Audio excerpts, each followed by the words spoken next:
ஒரு குட்டி கதை ஒன்று சொல்லிட்டு ஓடி போயிடுறேன். கார்த்திகா, நான் கலைஞர் கவர்மெண்ட் ஹையர் செகண்டரி ஸ்கூல்ல 11th ஸ்டாண்டர்ட் படிக்கிறேன். நான் நேஷனல் கபடி பிளேயர். நான் 9 டைம்ஸ் நேஷனலுக்காக பிளே பண்ணிருக்கேன். நம்ம தமிழ்நாட்டுக்காக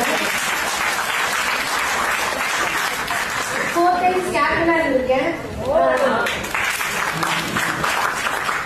லாஸ்ட் இயர் நம்ம எஸ்ஜேபி நேஷனல்ல நான் வந்து தமிழ்நாட்டுக்காக கோல்டு வின் பண்ணிருக்கேன். 5 டைம்ஸ் சில்வர் வின் பண்ணிருக்கேன். இப்ப நான் வந்து உங்ககிட்ட நீங்க எல்லாம் என்னோட பெரியவங்க, நான் கத்துக்க ஒரு லைஃப் ஸ்கில்ல உங்களுக்கு நான் சொல்லி தரணும்னு ஆசைப்படுறேன். அது உங்களுக்கு இருந்ததுன்னா உங்களுக்கு எல்லாம் அது இருக்கும். நான் மறுபடியும் ரிமைண்ட் பண்ணும்போது உங்களுக்கு இன்னும் அது யூஸ்ஃபுல்லா இருக்கும். இது வந்து எனக்கு கிடைச்ச கிஃப்ட்னு சொல்லலாம். இது வந்து எதனால கிடைச்சுன்னா எங்க கோச் மூலியமா தான் எனக்கு கிடைச்சது. இது வந்து ஒரு கதை மூலியமா உங்களுக்கு உணர்த்தணும்னு நான் ஆசைப்படுறேன். அந்த கதையை சொல்லாமா?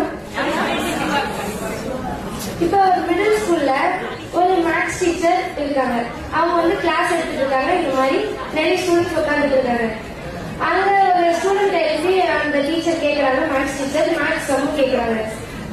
I will give you 2 chocolates. At the end of the class, I will give another 2 chocolates. Totally how many chocolates do you have? அப்படின்னு கேக்குறாங்க. அந்த குழந்தை என்ன சொல்லிருக்கும்? இல்ல ஒண்ணும் இல்ல. ஆனா அந்த பாப்பா என்ன சொல்லிச்சு தெரியுமா? 5 சொல்லிச்சு. 5 எப்படி சொல்லிச்சுன்னு இந்த டீச்சர்ஸ் யோசிக்கிறாங்க. நீங்க யோசிக்கிற மாதிரி யோசிக்கும் போது ஓகே நம்ம இங்கிலீஷ்ல சொன்னோம், அதனால இந்த பாப்பா புரிஞ்சிருக்காது, ஏன்னா மிடில் ஸ்கூல் பொண்ணுல அப்படின்னு மறுபடியும் மிஸ் சொல்றாங்க. இங்க பாருமா, நான் உனக்கு வந்து 2 சாக்லேட் தரேன். இப்ப கிளாஸ் முடிஞ்சு போறப்ப மறுபடியும் 2 சாக்லேட் தரேன். மொத்தம் உங்ககிட்ட எத்தனை சாக்லேட் இருக்குன்னு கேக்குறாங்க. அப்ப மறுபடியும் இந்த பாப்பா என்ன சொல்லிருக்கோம்? ஏன் இந்த பாப்பா இப்படி சொல்லுது அப்படின்னு சரி மேத்ஸ் தெரியல போல அப்படின்னு மிஸ் சொல்லி தரணும் ட்ரை பண்ணேன். உங்ககிட்ட 2 தரேன், கிளாஸ் முடிச்சு மறுபடியும் 2 தரேன், மொத்தம் உங்ககிட்ட எத்தனை இருக்கும் அப்படின்னு கொஞ்சம் டென்ஷன் ஆகி அப்படி கேக்குறாங்க. அதுக்கு அந்த பாப்பா மறுபடியும் மிஸ் 5 தான் மிஸ் இருக்கும், எப்படி மிஸ் 4 இருக்கும் அப்படின்னு சொல்லுது பாப்பா. அப்புறம் அந்த பாப்பாவோட எக்ஸ்பிளனேஷன் மிஸ் கேட்டோடனே மிஸ் ஷாக் ஆயிடுறாங்க. மிஸ் நீங்க எனக்கு 2 கொடுக்குறீங்க, கிளாஸ் முடிஞ்சு போறப்ப 2 தரீங்க, ஆனா ஆல்ரெடி எங்க அம்மா 1 கொடுத்தாங்களே ஸ்நாக்ஸ்க்காக, அப்ப மொத்தமா 5 தானே அப்படின்னு சொல்லுது பாப்பா. அப்ப இதுல இருந்து நம்ம என்ன லைஃப் ஸ்கில்ல கத்துக்கிறோம்னா எம்பத்தின்ற ஒரு லைஃப் ஸ்கில்ல நம்ம கத்துக்கணும்னு சொல்றேன். ஏன்னா இப்ப அந்த டீச்சர் வந்து அந்த பாப்பாவை புரிஞ்சுக்கல, இவங்களே ஜட்ஜ் பண்ணிட்டாங்க.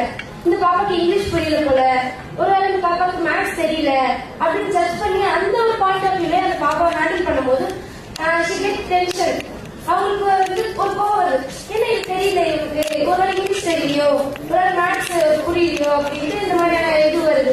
அப்ப நம்ம எம்பத்தி இருக்கும்போது நம்ம அவங்களுடைய இப்ப என் ஷூ வந்து நீங்க போட்டு பார்த்தா தெரியும் உங்களுக்கு அந்த ஷூ வந்து கரெக்டா இருக்கா, இல்ல லைட்டா இருக்கா, லூஸா இருக்கா அப்படின்ட்டு. அப்ப மத்தவங்க ஷூல இருந்து பாக்கணும் அப்படின்னு சொல்றாங்கல்ல, அதுதான் இந்த எம்பத்தி. இந்த எம்பத்தினால இப்ப நான் கண்ணகி நகர்ல இருந்து வரேன். கண்ணகி நகரை பத்தி சொல்லுவாங்கல்ல, நிறைய ஒரு பிம்பங்கள் இருக்கு. அப்ப அதே பாயிண்ட் ஆஃப் வியூல என்ன பாத்தீங்கன்னா நீங்க என்ன வந்து எப்படி ஹேண்டில் பண்ணுவீங்க? அவ ஒரு நார்மலான பொண்ணு, அவ வரா போறா அப்படின்னு தான் ஹேண்டில் பண்ணுவீங்க. அப்ப நம்ம வந்து அவங்களை புரிஞ்சுக்கணும். அப்ப நான் கடந்து வந்த பாதைகள், அவங்க எவ்வளவு கஷ்டப்பட்டிருப்பாங்க, எவ்வளவு ஹார்ட் ஒர்க் பண்ணிருப்பாங்க இந்த இடத்துக்கு வர்றதுக்கு. அப்ப இந்த எப்படி இருக்கும்போது நம்மளால அவங்களை ஈஸியா நம்மளோட சமமா நம்ம பார்ப்போம். இதனால நம்மளால சமத்துவமா இருக்க முடியும். இதனால நான் என்ன உங்ககிட்ட சொல்றேன்னா, நீங்களும் ஒரு ஹெச்ஆர், நீங்களும் ஒரு ஹெட். அப்ப உங்களோட எம்ப்ளாயிஸ்க்கும், உங்களோட ரிலேஷனுக்கும், உங்களோட ஃபேமிலிஸ்க்கும் இது ரொம்ப யூஸ்ஃபுல்லா இருக்கும். நம்மளோட இந்த மாதிரி லைஃப் ஸ்கில்ஸ் எல்லாம் ஒவ்வொன்றா கத்துக்கும் போது நம்மளுடைய எல்லா கான்பிடன்ட்டும் அதிகமா நம்மளால எல்லாரையும் ஃப்ரெண்ட்ஸ் ஆக்கிக்க முடியும். நிறைய வந்து மிஸ் அண்டர்ஸ்டாண்டிங் வருது, நிறைய ப்ராப்ளம்ஸ் வராது சொசைட்டில. அதனால எம்பத்தின்ற ஸ்கில்ல நான் உங்களுக்கு சொல்லி தரணும்னு நினைச்சேன். தேங்க்யூ.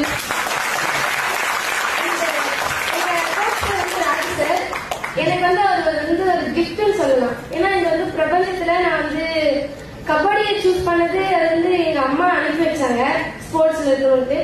எனக்கு வந்து கிடைச்ச கிஃப்ட்னு சொல்லலாம் எங்க கோச்சை. ஏன்னா அவர் தான் எனக்கு இந்த மாதிரியான ஒரு மார்வலஸான ஒரு life skills and kabaddi and இவ்வளவு பெரிய வேர்ல்டே அவர் தான் கொடுத்திருக்காரு. இங்க பேச வச்ச சாருக்கு ரொம்ப ரொம்ப நன்றி. இந்த மீனாட்சி காலேஜுக்கு ரொம்ப நன்றி. தேங்க்யூ.